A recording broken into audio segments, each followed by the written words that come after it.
Imagine this. You're a 32-year-old woman standing on the private beach of a five-star resort in the Bahamas, surrounded by 60 millionaire guests, and your own father is shouting at security, "Remove her immediately! This person is not one of our guests!" Really? How would that make you feel? That wasn't imagination. That was my reality 3 weeks ago at Sapphire Cay Resort. The humiliation had started earlier with an email to all 23 family members. Brooke's presence would significantly lower the caliber of attendees at this exclusive gathering. My own father wrote that. 1 hour after I'd called him about my $50 million tech contract. 8 years of being the family disappointment. 8 years of choosing Silicon Valley over his $2.3 billion real estate empire.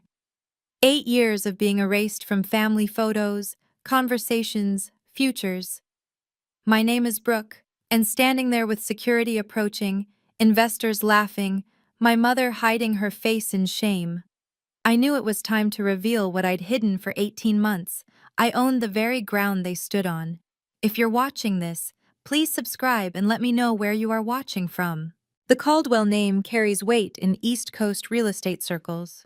My father, Richard Caldwell, built his empire from 3 rental properties in Hartford to a portfolio worth $2.3 billion spanning from Boston to Miami. Every business magazine on the Eastern Seaboard had featured his face at least once. That stern, patrician profile that commanded boardrooms and intimidated competitors. Growing up, our dinner table conversations revolved around cap rates, leveraged buyouts, and the right kind of people. My brother Marcus, 3 years older, absorbed these lessons like a sponge. By 25, he was managing 12 luxury developments, each one a gleaming monument to the Caldwell legacy. The golden child, they called him at family gatherings, while I sat quietly in the corner, coding on my laptop. My sin? Walking away from Harvard Business School after 1 semester to join a startup accelerator in Palo Alto. "You're throwing away your birthright," Richard had thundered that December night in 2016. For what? Playing with computers? The irony was that my playing had resulted in 3 successful exits by age 30. My latest company, which focused on AI-driven property management systems, had just been valued at $200 million in our Series B round. But I'd learned long ago that Silicon Valley victories meant nothing in Richard's world. At last year's Thanksgiving dinner, when Aunt Margaret asked about my work, Richard cut in before I could answer. "Brooke's still pursuing her hobby entrepreneurship," he'd said, carving the turkey with unnecessary force. Unlike Marcus, who just closed the Waterfront Plaza deal. While Marcus managed buildings, I was building algorithms that would revolutionize property management. Not that anyone asked. The family retreat invitation arrived in everyone's inbox on January 5th. Everyone except mine. I only knew about it because my cousin Emma accidentally forwarded me the thread, thinking I'd been included. Sapphire Cay Resort, March 14th, 21st, the subject line read. Caldwell Family and Associates Annual Gathering. When I called my mother Patricia about it, her voice took on that familiar apologetic tone. "Your father thinks it's best if you sit this one out, dear. Maybe next year." Always next year. Always maybe. The Christmas party 2 months earlier should have prepared me for this. Richard had hosted 200 guests at the Ritz-Carlton ballroom, clients, partners, politicians. When Senator Walsh asked to meet his children, Richard had guided him straight to Marcus, his hand firm on the senator's shoulder. "My son, the future of Caldwell Properties," he'd announced. I'd been standing 10 feet away, holding the champagne tray he'd asked me to pass around because the servers looked overwhelmed. Senator Walsh's eyes had flickered to me briefly. "And this young lady?" "Oh, that's just Brooke," Richard had said, already steering the senator toward the bar. "She's between ventures at the moment." Between ventures. I'd closed a $50 million Series B 2 weeks prior. Later that night, I'd overheard him telling the Whitmore family, owners of several Caribbean resorts, that he had one son carrying on the family tradition. Mrs. Whitmore had glanced at me sympathetically. "But surely Brooke has chosen a different path," Richard had interrupted, his tone suggesting that path led nowhere worth discussing. I stood there holding the champagne tray he'd asked me to pass around while he erased my existence. The question was, how much longer would I let him? 3 international investment groups were circling Brooktech Hospitality, my latest venture. We weren't just building software anymore. We were acquiring properties, transforming them with our technology, and flipping them for 3 times the investment. The Yamamoto Group from Tokyo, Sanders International from London, and Vertex Partners from Dubai had all expressed interest in a $500 million funding round that would let us scale globally. But there was a problem. These weren't Silicon Valley VCs who celebrated family rebellion. These were old money institutions that valued stability, harmony, and what Mr. Yamamoto delicately called aligned family interests. During our last video call, Yamamoto had pulled up a Business Insider article about the Caldwell family. The headline read, "Real Estate Dynasty's Black Sheep Daughter Goes Rogue in Tech." His expression remained neutral, but his question wasn't. Miss Caldwell, in Japanese business culture, family unity signals corporate stability. Can you assure us there are no conflicts that might affect our partnership? I'd smiled, professional and poised. My business relationships remain entirely separate from personal matters, Mr. Yamamoto. He'd nodded, but I caught him exchanging glances with his team. Later, my assistant forwarded me an email from Sanders International's due diligence team. They were concerned about potential reputational risks arising from public family disputes. The deadline for the funding decision was March 20th, 5 days after the family retreat ended.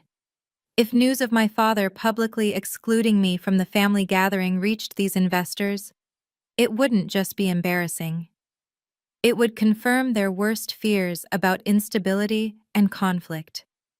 One of the investors attending Richard's retreat was Peterson from Vertex Partners. He'd specifically mentioned looking forward to meeting the entire Caldwell family at the gathering. 8 years. That's how long I'd been the family's cautionary tale. "Don't be like Brooke" became the unspoken message at every family gathering. When my younger cousins talked about their dreams, Richard would interrupt with, "Dreams don't pay mortgages, ask Brooke." The family trust documents had been amended 3 times since I left for California. Each revision pushed me further from any inheritance, any stake in the Caldwell legacy. Not that I needed their money. My own success had proven that. But being systematically erased from your own family's future leaves scars that success can't heal. My therapist, Dr. Martinez, had been direct during our last session. "Brooke, you're at a crossroads.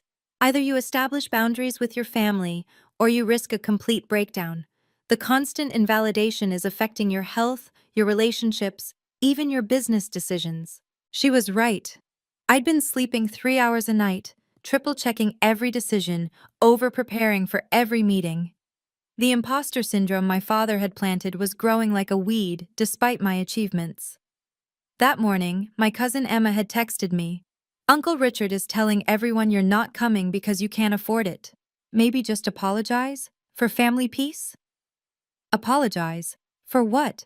For succeeding without his permission? For building something he couldn't control? I opened my laptop and navigated to a folder I'd labeled Insurance. Inside were documents I'd been sitting on for 18 months.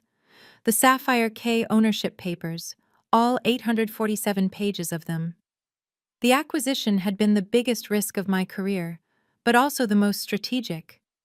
I'd bought the very resort where Richard held court every March, where he showcased his success to the world.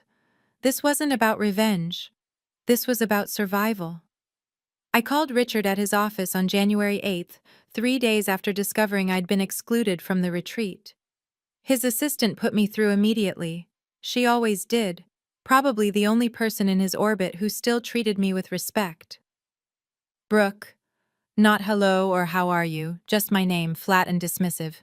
"I heard about the retreat invitation, or rather, my lack of one." "It's for your own good," he said, papers shuffling in the background. "The caliber of attendees this year is particularly high. The Whitmores will be there, The Yamamoto Group, several senators. You wouldn't understand their level of discourse. I just closed a $50 million deal, Dad. A pause. Monopoly money from venture capitalists isn't real business, Brooke. It's real enough to. Marcus is being promoted to President of East Coast Operations, he interrupted. The announcement will happen at the retreat. Real success, not Silicon Valley smoke and mirrors. I don't want any distractions from his moment. Distractions. That's what I'd become. I'm your daughter. You're someone who chose to abandon everything I built for you. The retreat is for people who contribute to the Caldwell legacy, not those who run from it. Dad, I have a board meeting. Patricia has your cousin Emma's wedding registry if you want to actually support your family for once. The line went dead. I sat there, phone in hand, staring at my laptop screen where the Sapphire K ownership documents were still open. He'd mentioned the Whitmores would be there. Sarah Whitmore, the woman who'd sold me the resort, would be watching Richard parade around property he didn't own. The irony was almost poetic. The Caldwell Family Retreat 2024 WhatsApp group exploded with activity that evening. 47 messages in 10 minutes, and I watched them roll in from my laptop. Marcus had removed me from the group, but Emma was screenshotting everything. Marcus posted photos of the presidential villa at Sapphire K. Reserve the crown jewel for the week, $50,000 a night, but Dad says I've earned it. 23 heart emojis followed. Cousin Tyler. Can't wait for the yacht tour on day 3. Aunt Margaret. Richard always knows how to show us the best in life. Uncle James. Bringing my new CFO. She needs to see how real business families operate. Then Marcus again. FYI, I've arranged a private dinner with the Whitmore family. Major acquisition opportunity. This is why you stick with traditional business, not fad investments. Emma's screenshot came with her commentary. I'm so sorry, Brooke. This is cruel. The next message made me pause. Marcus had posted a photo of the retreat agenda. Day 5, 7 p.m. Grand Ballroom, special announcement and celebration. He'd added, Dad's keeping it secret, but let's just say the future of Caldwell Properties will be revealed. Another cousin chimed in. Brooke's not on the attendee list? Marcus responded instantly. She has her own things going on. We can't all be included in everything. Aunt Carol added, For your own good, sweetie. At Brooke. Even though I wasn't in the chat. I minimized WhatsApp and opened my resort management portal. There it was. Marcus Caldwell's reservation for the presidential villa, pending approval. 7 nights, $350,000 total. I clicked approve, then typed a note in the system only Daniel Morrison would see. Approved. Prepare for March 15th announcement as discussed.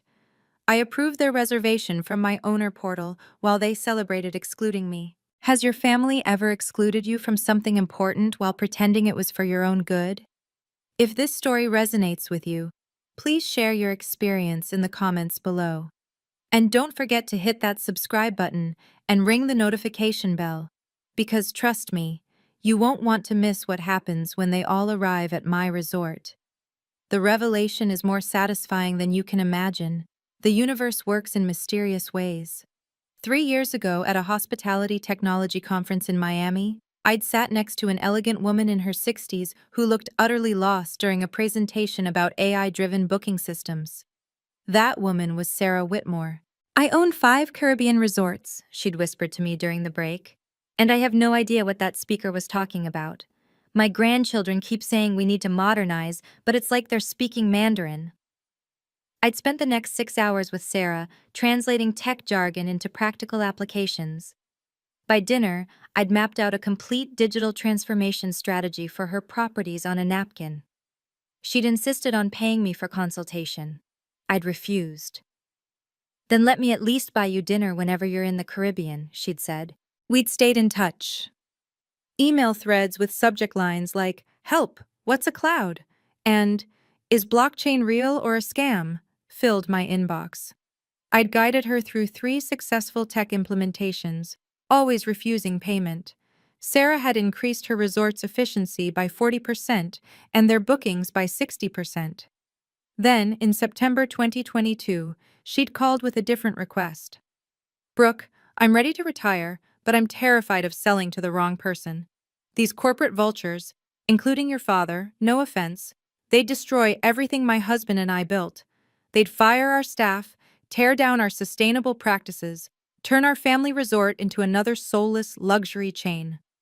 What are you looking for in a buyer? I'd asked. Someone who understands that hospitality isn't about marble lobbies. It's about making people feel valued. Someone who sees technology as a tool for better service, not just cost-cutting. Someone like you, actually. The seed had been planted. November 2022. After 2 months of due diligence, the deal was ready to close. My lawyer, James Harrison, had reviewed every page of the 847 document package 3 times. This is airtight, Brooke. But are you sure you want to do this through Brooke Tech Hospitality Holdings? Why not your personal name? Strategic reasons, I'd told him. Though the real reason was simpler. I didn't want Richard finding out until the perfect moment. The wire transfer notification came through at 3:47 p.m. on November 15th. $127.3 million successfully transferred to Whitmore Family Trust. Transaction complete. Sarah had insisted on unusual terms. She and her family would retain 49% ownership for 5 years, ensuring continuity. Daniel Morrison, who'd managed the resort for 15 years, would remain general manager with a special clause. He reported directly to me, not to any board or advisory committee. I want someone I trust running daily operations, I'd told Sarah. Daniel knows every guest, every staff member, every stone on that property. The notarized deed came back with its official gold seal. Sarah had included a handwritten note. The bank confirmed, wire complete. You are now majority owner of Sapphire K Resort. Make us proud. I'd filed the documents carefully, telling no one except James. My own family didn't know. My investors didn't know. Even my executive team thought I'd taken a 2-week vacation to recharge, when I'd actually been in the Bahamas, learning every inch of my new property. Daniel and I had spent hours planning. He understood the situation with my family, having witnessed Richard's peacocking during previous retreats. When do you want to reveal this? He'd asked. When it matters most, I'd replied. February 28th, 2 weeks before the retreat. Daniel Morrison and I connected via encrypted video call, a precaution that seemed paranoid but necessary. Richard had connections everywhere, and premature revelation would ruin everything. I've reviewed the complete guest list for your father's retreat, Daniel said, his British accent lending gravity to every word. 200 confirmed attendees for the March 15th gala. Your father specifically requested the grand ballroom with our most elaborate setup. Perfect. He always did love an audience. Daniel pulled up the reservation details on his screen. He's also requested that I personally ensure only the highest caliber of service for these distinguished guests. His words. Of course he did. I studied the timeline. Daniel, I need you to prepare something specific for the evening of the 15th. I'm listening. During the gala, there will likely be speeches. Knowing my father, he'll want to announce Marcus's promotion with maximum fanfare. That's when I need you to intervene. Daniel nodded slowly. With the ownership documentation? Exactly. But it has to appear natural, necessary, not vindictive. Leave that to me. I've been in hospitality for 30 years. I know how to deliver difficult news with grace. He paused. Your father has been particularly demanding in his communications. 3 emails about the wine selection alone. He's stressed that this retreat will set the standard for the Caldwell family's next generation. The irony wasn't lost on either of us. One more thing, I added. Sarah Whitmore will be attending. Make sure she's seated where she can see everything clearly. Already arranged. Front table, perfect sightline to the podium. Then we're ready. Daniel smiled slightly. May I say, Ms. Caldwell, this is the most interesting ownership situation I've encountered in my career. March 14th, 2:00 p.m. I stepped off my chartered flight onto the private runway at Sapphire Cay, the Caribbean sun immediately warming my face. Instead of heading to the main resort, my driver took me to the owner's residence, a secluded villa on the eastern cliff that most guests didn't even know existed. From my terrace, I could see the main resort sprawling below. The beach club was buzzing with activity. Through my binoculars, yes, I'd brought binoculars, I spotted them immediately. Marcus, holding court at the pool bar, gesticulating wildly to a group of men in designer swimwear. Richard, seated under a cabana, 3 laptops open on the table before him, still working even in paradise. My phone buzzed. Emma. They're all here. Marcus is telling everyone about his game-changing announcement tomorrow. Your mom asked about you once. Your dad shut it down. I watched Marcus point toward the presidential villa, his chest puffed with pride. Even from this distance, I could read his body language, the same preening peacock stance he'd had since childhood when he knew he was winning. Richard stood, and the entire beach club seemed to pivot toward him. He pointed at the villa too, and I caught fragments of voices carried by the wind. My legacy. Next generation. Real success. Then something unexpected happened. A man I recognized as Mr. Peterson from Vertex Partners glanced around, and I heard him ask clearly, "Will your daughter be joining us?" Richard's response carried perfectly across the water. "I only have one child here who matters to Caldwell Properties' future." Peterson nodded, but I saw him whisper something to his wife. She looked directly up toward my villa, though she couldn't possibly see me. 5 p.m. I decided to make my presence known, wearing a simple white sundress and sandals. Deliberately understated compared to the designer parade by the pool, I walked into the beach club bar. The conversation stopped mid-sentence. Marcus's mojito froze halfway to his lips. "Security!" Richard's voice boomed across the space. "This person isn't a registered guest." Every head turned. 50, maybe 60 people, all staring as 2 security guards approached. I recognized them both. Daniel had introduced me to the entire staff months ago. But they played their parts perfectly, looking concerned and official. "How did you even afford a day pass?" Marcus laughed, recovering from his shock. "Did you max out another credit card?" The investors' wives whispered behind manicured hands.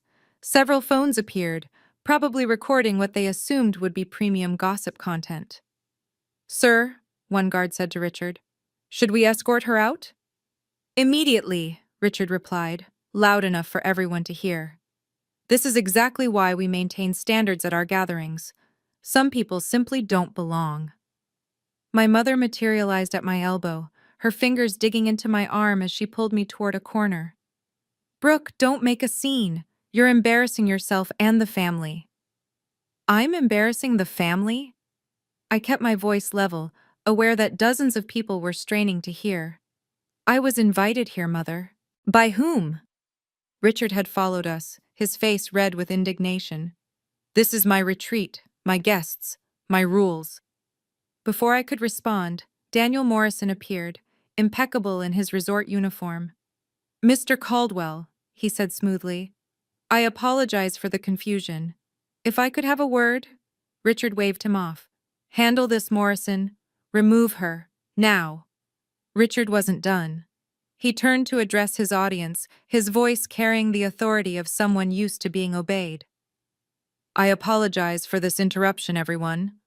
Family disappointments are unfortunately universal, aren't they?" Nervous laughter rippled through the crowd. He was turning my presence into a teachable moment, a cautionary tale for the assembled elite. "You see," he continued, gesturing toward me like I was an exhibit, "this is what happens when children reject wisdom and stability for pipe dreams.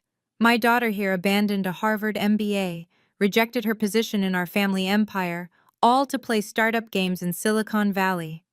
Marcus joined in, emboldened. "She actually thinks her little tech experiments compare to real estate, to actual, tangible assets."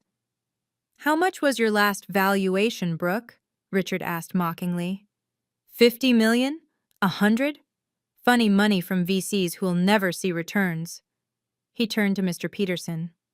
This is why Vertex Partners invests in proven industries. Isn't that right? Peterson shifted uncomfortably but nodded. Traditional assets do provide more security. Senator Walsh, drink in hand, added his wisdom. Every family has one, Richard, the one who just can't quite make it work. I stood perfectly still, memorizing every face that laughed, every person who looked away in secondhand embarrassment, every supposed friend of the family who said nothing. Not for revenge, but for clarity. These were the people my father valued over his own daughter.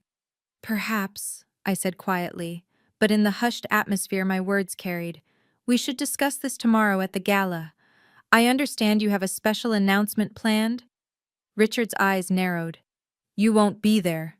Daniel Morrison cleared his throat. Actually, sir, about tomorrow's arrangements. March 15th, 7:02 p.m. The grand ballroom doors opened to reveal Sapphire K's finest presentation. Crystal chandeliers cast rainbow patterns across tables dressed in ivory silk. 200 guests in black tie attire filed in, the men in custom tuxedos, the women dripping in jewelry that could fund small nations. Richard had claimed the head table, naturally. Marcus sat to his right, practically glowing with anticipation. Patricia wore her nervous smile, the one that appeared when she sensed trouble but couldn't identify its source. I watched from the mezzanine level, hidden in shadow. Daniel had arranged everything perfectly. My entrance would come at precisely the right moment. Richard took the stage at 7:30, champagne flute in hand. The room quieted immediately. Power recognizes power, and everyone here knew Richard Caldwell commanded attention. Ladies and gentlemen, friends and family, he began, his voice resonating with practiced authority. Tonight marks a pivotal moment for Caldwell Properties. For 40 years, I've built an empire on one principle: excellence isn't negotiable. Applause rippled through the room. The Caldwell name means something in this room. It means success, stability, and standards that never waver. Which is why tonight I'm proud to announce that my son, Marcus Caldwell, will assume the role of President of East Coast Operations. Marcus stood, basking in the applause. Cameras flashed. The Whitmore family clapped politely from their front table, though Sarah's eyes kept drifting toward the side entrance where she knew I waited. Marcus represents everything Caldwell Properties stands for, Richard continued.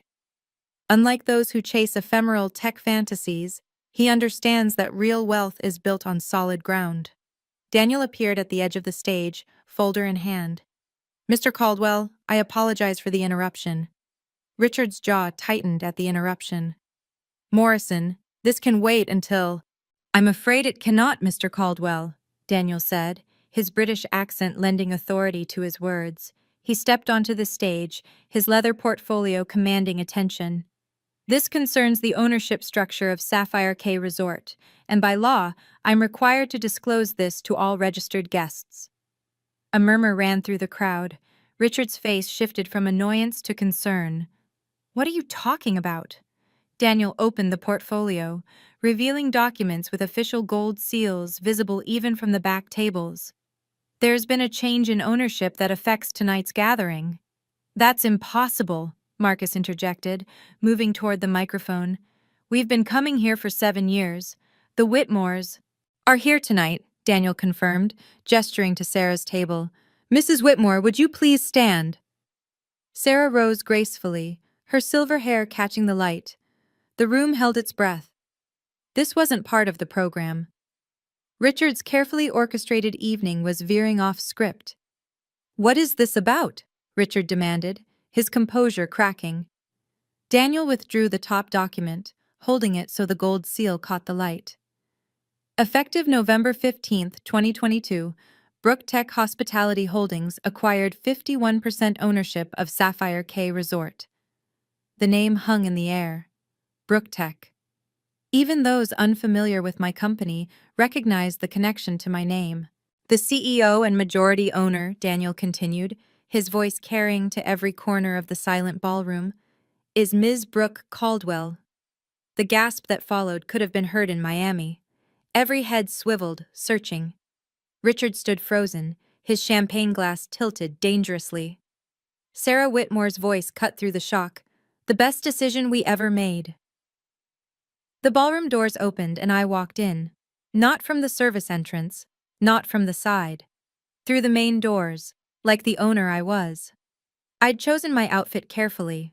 A black Saint Laurent gown that meant business. Diamonds that caught the light with every step. The crowd parted unconsciously, creating a direct path to the stage. Daniel clicked a remote and the massive screen behind him illuminated with the ownership documents. My name, my signature, the official seal of the Bahamas Business Registry. The date, November 15th, 2022. This is preposterous, Richard's voice cracked. Some kind of joke. No joke, Mr. Caldwell, Daniel said calmly. He clicked again. The screen now showed a Forbes article. Brook Tech Hospitality, the $2 billion disruption nobody saw coming. Sarah Whitmore stood again. 16 months ago, I had a choice. Sell to Caldwell Properties for $150 million or sell to Brook for $127 million. I chose Brooke because she understood that hospitality isn't about intimidation or status. It's about making people feel valued. I stepped onto the stage, taking the microphone Daniel offered. The silence was absolute.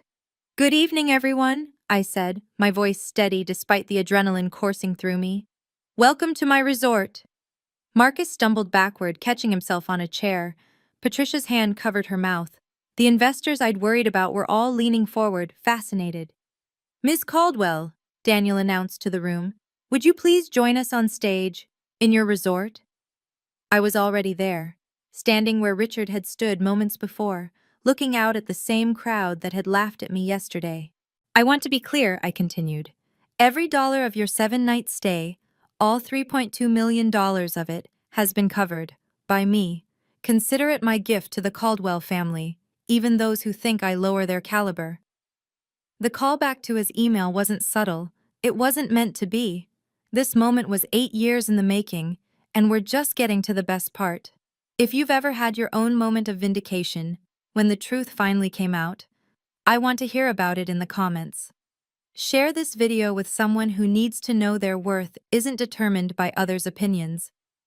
And hit that like button if you believe in justice served with style. Standing at that podium, looking out at 200 stunned faces, I felt 8 years of dismissal evaporate.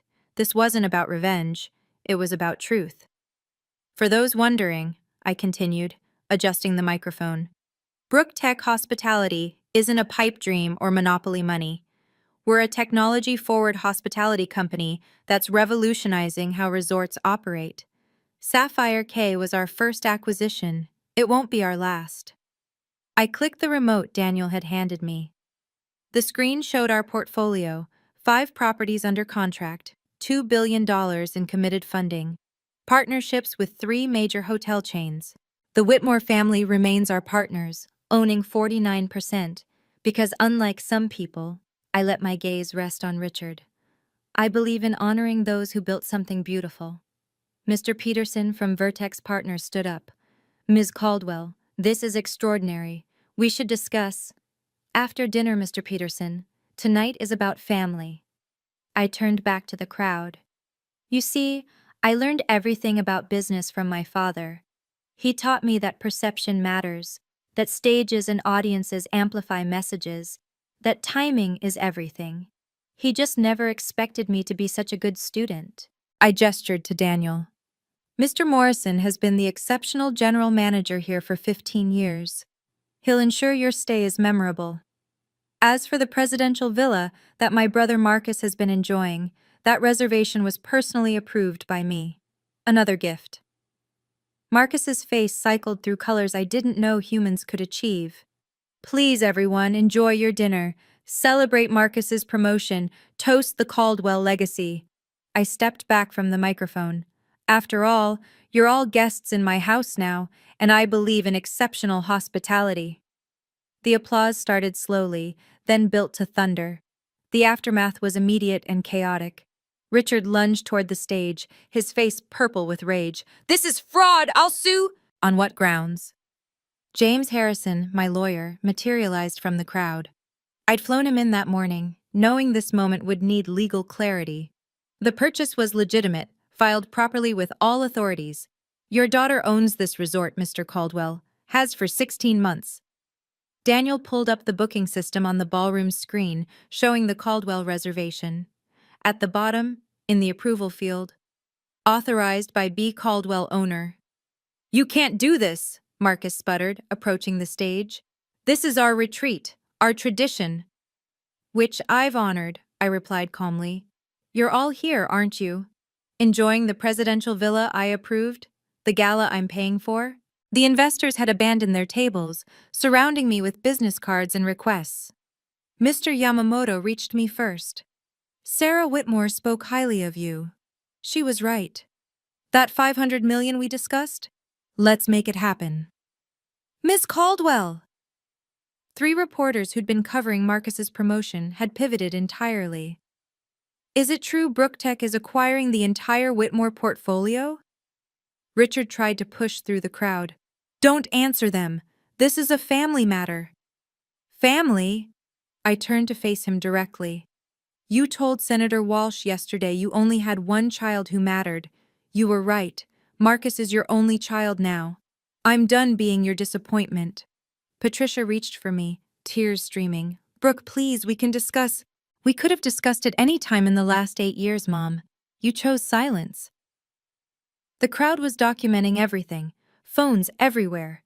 By morning, this would be across every business blog in America. I turned back to the assembled crowd, shifting into CEO mode. The personal had been addressed, now for the professional. "Since we're all here," I announced, "let me share Brooktech Hospitality's vision. We're investing $50 million in Sapphire K's transformation over the next 18 months. Solar panels, water reclamation systems, AI-driven energy management. We project 300% ROI within 5 years. The screen behind me shifted to architectural renderings, sustainability metrics, financial projections. Real numbers, not the monopoly money Richard had mocked.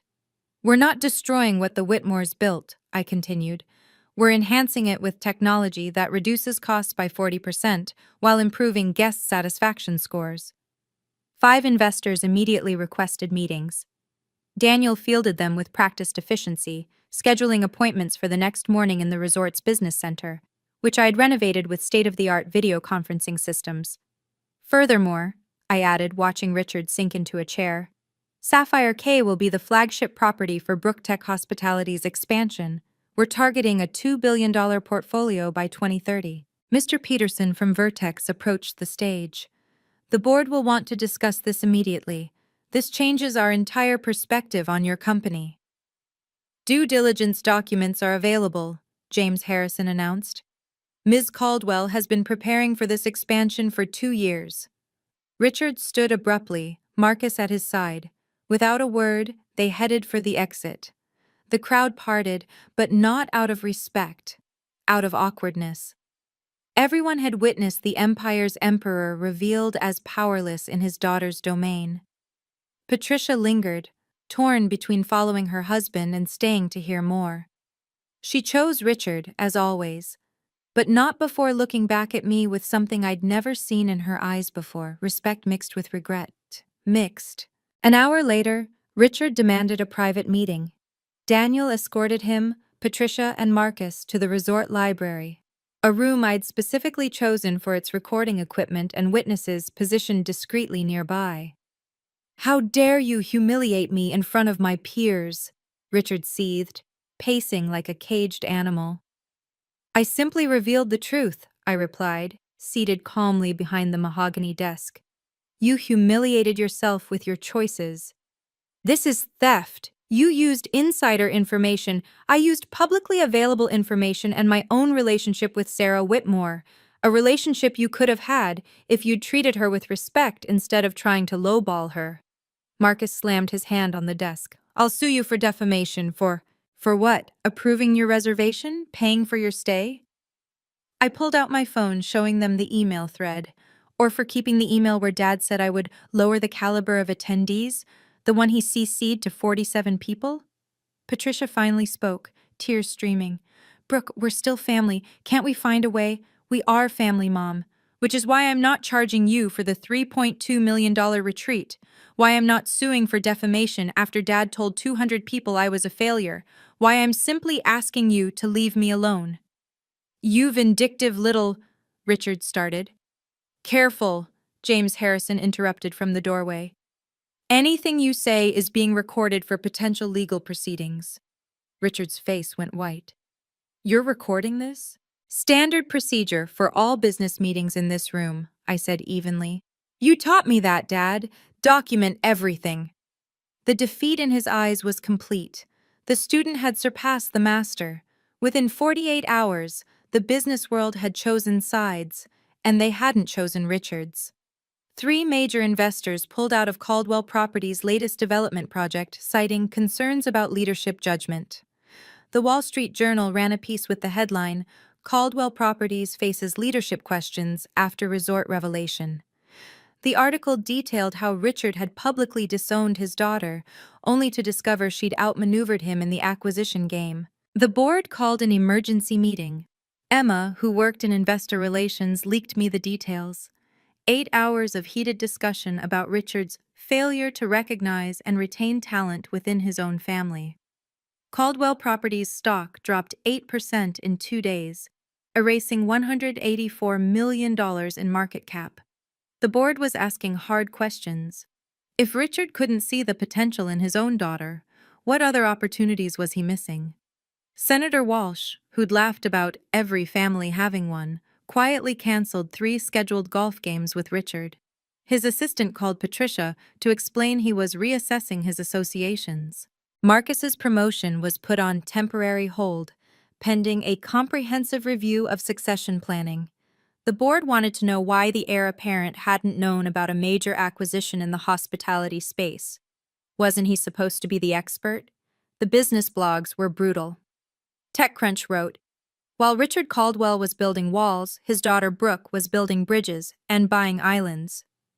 Forbes ran a feature. The $127 million secret, how Brooke Caldwell turned family rejection into business revolution. My favorite was from the Harvard Business Review, the Caldwell case study, when nepotism blinds leaders to real talent. Richard released a terse statement through PR. Family matters should remain private. Caldwell Properties remains focused on its core mission. But everyone knew the truth. The emperor had no clothes and his daughter owned the castle. While Richard's world crumbled, mine exploded with opportunity. The Yamamoto Group's $500 million investment was signed within a week. Mr. Yamamoto posted a photo of our contract signing on LinkedIn with the caption, "Investing in leaders who understand that respect and innovation go hand in hand." It got 47,000 likes in 24 hours. 7 resort owners contacted me about acquisitions. They'd all dealt with Caldwell Properties' aggressive tactics before and preferred selling to someone who understood hospitality as service, not dominance. Forbes fast-tracked their cover story. The photographer wanted to shoot at Sapphire Cay, specifically in the presidential villa Marcus had vacated early. The irony wasn't lost on anyone. Sarah Whitmore joined our board as senior advisor. At her first meeting, she said, "I've worked with dozens of executives. Brooke is the only one who ever refused payment for helping me." That's when I knew she understood true value. The most surprising support came from within the Caldwell empire. 12 relatives reached out privately, sharing their own stories of Richard's dismissals and Marcus's entitlement. Cousin Emma texted, "We always knew you were special. Uncle Richard was just too proud to see it." My Aunt Diana, Richard's own sister, sent a handwritten note. "Your grandmother would be proud. She always said the smartest Caldwell would be the one who escaped." Even some of Caldwell Properties' employees quietly connected on LinkedIn. Inspired by your journey. The 5-property acquisition I'd been negotiating closed ahead of schedule. The sellers had seen the news and decided I was exactly the kind of owner they wanted. Brooktech Hospitality's valuation hit $2 billion 3 years ahead of projection. Success, I learned, was the best response to rejection. 2 weeks after the gala, Patricia called. "Can we meet? Just us?" I agreed, choosing a neutral cafe in Manhattan, far from both our territories. She looked older, frailer, the weight of choosing sides finally showing. "Your father is struggling," she began, stirring her untouched latte. "He won't leave his study. The board is pressuring him to step down." "That's not my problem, Mom." "I know." She met my eyes for perhaps the first time in years. "I failed you. I chose peace over justice, silence over truth. I let him erase you because it was easier than fighting." The admission hung between us, heavy with years of unspoken pain. "I can't undo the past 8 years," she continued. "But I need you to know. I see it now. What you built, who you became despite us. Maybe even because of our neglect. Mom, please, could you consider being the bigger person? For family unity?" There it was. Even in her apology, the request to sacrifice myself for Richard's comfort. "No," I said gently but firmly. "Being the bigger person doesn't mean being a doormat. I love you, Mom, but I won't sacrifice my self-worth for his comfort anymore." She nodded, tears falling silently. "I understand. I just had to ask." "You chose to ask, just like you chose silence for 8 years." I stood, leaving money for both our drinks. "When you're ready to have a relationship with me that doesn't revolve around managing Richard's emotions, call me. Until then, this is goodbye." I walked out, feeling lighter than I had in years. Some bridges, once burned, illuminate the path forward. Marcus's email arrived 3 weeks later, clearly drafted by his lawyer. Every line reeked of legal coverage and false contrition. "Dear Brooke, after reflection on recent events, I recognize that certain statements may have been construed as dismissive of your achievements. In the interest of family harmony and potential business synergies, I propose a meeting to discuss collaboration between Caldwell Properties and Brooktech Hospitality." I knew the truth. Emma had told me Marcus's promotion was officially dead, and investors were demanding to know why the heir apparent had missed such a massive opportunity in hospitality. He needed a win, and partnering with me was his only play. My response was brief but professional. "Marcus, thank you for reaching out. However, Brooktech Hospitality's acquisition strategy doesn't align with Caldwell Properties' portfolio. I wish you the best in your future endeavors. If you're interested in learning about hospitality technology, I recommend starting with the basics, perhaps the same conferences where I met the Whitmores. You might find that building your own relationships, rather than inheriting them, leads to more authentic success. P.S. I've CC'd this response to the Caldwell Properties Board, as I believe transparency in family business matters is essential." The CC was petty, perhaps, but calculated. The board needed to know Marcus was trying to leverage my success after participating in my humiliation. Within hours, Richard called Patricia screaming about my betrayal. But what was I betraying exactly? The family that had betrayed me first? Marcus never responded, but LinkedIn showed he'd viewed my profile 17 times in the following week. He'd also enrolled in 3 online courses about hospitality technology. Perhaps he was finally ready to build something of his own. 1 month after the gala, I sent an email to all 23 members of the Caldwell family. The subject line, "Moving Forward." "Dear family, recent events have necessitated a clarification of our relationships going forward. After considerable thought, I'm establishing the following boundaries. Business. Brooktech Hospitality and Caldwell Properties will remain completely separate entities. Any attempts to leverage our family connection for business purposes will be declined and documented. Personal. I'm open to holiday cards and life milestone acknowledgments. I will not attend events where my presence is conditional on accepting disrespect. Financial. The trust fund allocated to me, which I never accessed, has been donated to the Women's Entrepreneurship Foundation. This decision is final and non-negotiable. Communication. Please direct all correspondence through my personal email, not my business channels. Any communication that includes insults, manipulation, or attempts to rewrite history will be blocked. I'm not cutting you off. I'm cutting the toxic patterns that have defined us for too long. Those willing to build new, respectful relationships are welcome to try. Those who can't accept my success or my boundaries are welcome to stay in the past. This isn't about punishment. It's about peace. Brooke. The responses varied. Some relatives, like Aunt Diana and Cousin Emma, expressed support and understanding. Others, predictably allied with Richard, accused me of destroying the family. Uncle James wrote, "You've changed. Success has made you cruel." I didn't respond. He was half right. I had changed. But success hadn't made me cruel. It had made me clear. The email was screenshot and shared within the business community as an example of professional boundary setting.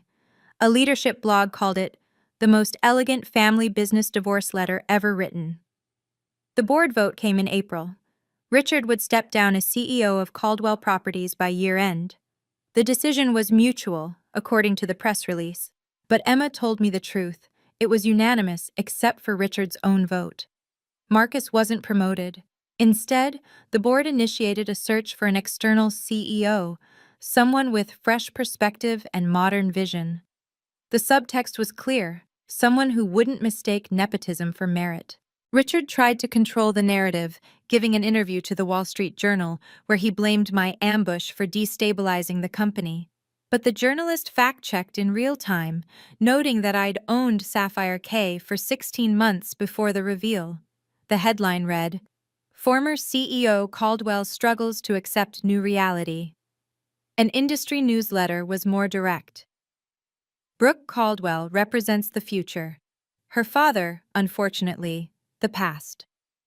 The business community's verdict was swift and merciless. At the real estate summit in May, Richard's keynote was rescheduled to a smaller room after low registration. Meanwhile, I was invited to speak at the main stage about innovation in hospitality. During my talk, I never mentioned Richard once. I didn't need to. Everyone knew the story. Instead, I focused on sustainable growth, technological integration, and the importance of recognizing talent, regardless of its source. The standing ovation lasted 3 minutes. Later, an attendee approached me. "Your father's in the back row," he whispered. I looked but didn't acknowledge him. He'd chosen to attend my session, to sit in my audience, in my shadow. The reversal was complete, but it brought no joy. Only relief that I no longer needed his validation. He left before the Q&A, but not before 2 photographers captured him watching his daughter command the room he once ruled. September 2024. 6 months after the revelation.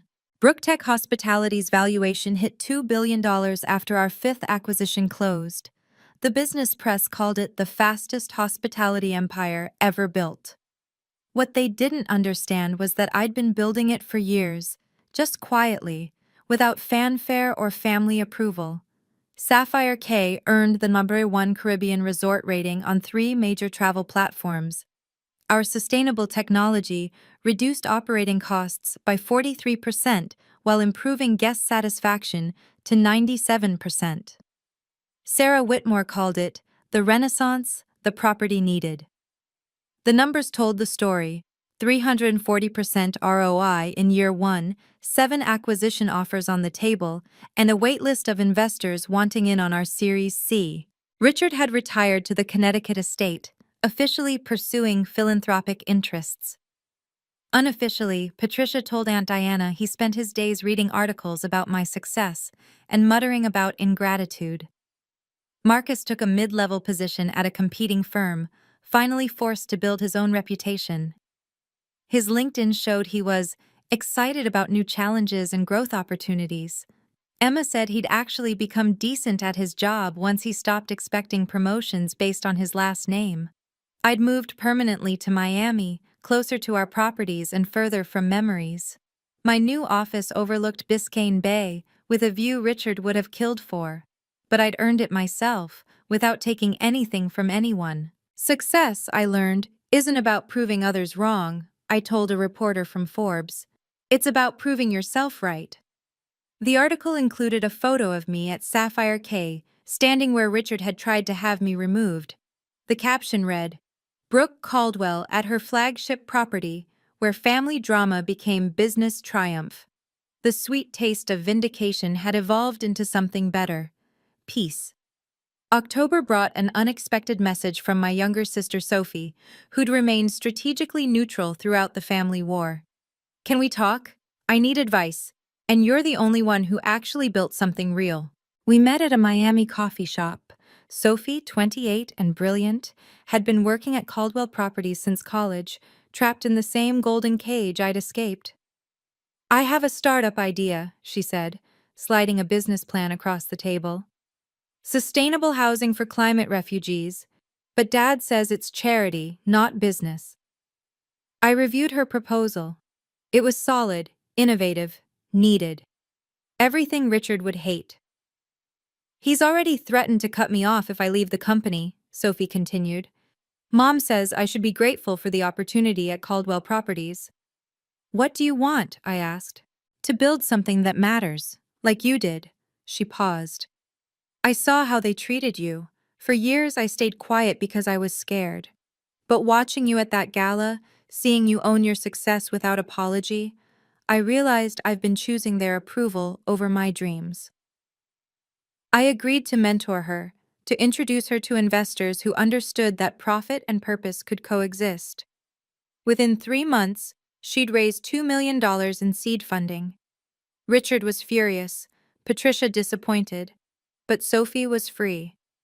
"Thank you," she texted after closing her first deal, "for showing me that family isn't about blood or approval. It's about who shows up when you're building something from nothing." She was right. My real family had become Sarah Whitmore, Daniel Morrison, the team at BrookTech who believed in the vision. The people who saw my worth before it had $1 billion valuation. Blood makes you related. Loyalty makes you family. November arrived with a handwritten letter on Richard's personal stationery, forwarded through my lawyer. "Brooke, the past months have provided time for reflection.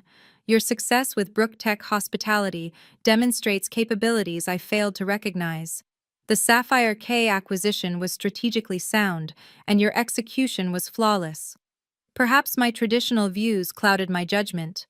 The business landscape is changing, and you clearly understood that before I did. Caldwell Properties Board has made that abundantly clear. You've made something of yourself. If you're willing, I'd like to start fresh. No business entanglements, just father and daughter. Patricia misses you, and the holidays approach. Richard." I read it 3 times, searching for the apology that never came. He acknowledged my success, but not his cruelty. He recognized my strategy, but not my pain. Even in admission, he couldn't simply say I was wrong. I kept the letter in my desk drawer, unanswered, not out of cruelty, but out of clarity. He wanted to start fresh, now that I'd proven valuable. Where was that desire when I was struggling, when I needed a father, not a judge? Sophie asked if I'd respond. "He's not apologizing," I told her. "He's renegotiating, and I'm done negotiating for basic respect." The letter ended with, "You've made something of yourself," as if my worth was something I'd created rather than something he'd failed to see. I'd spent 8 years trying to earn his approval. Now that I had it, I realized I didn't need it anymore. The validation I'd craved had become irrelevant, replaced by something far more valuable: self-respect. Some letters don't need answers.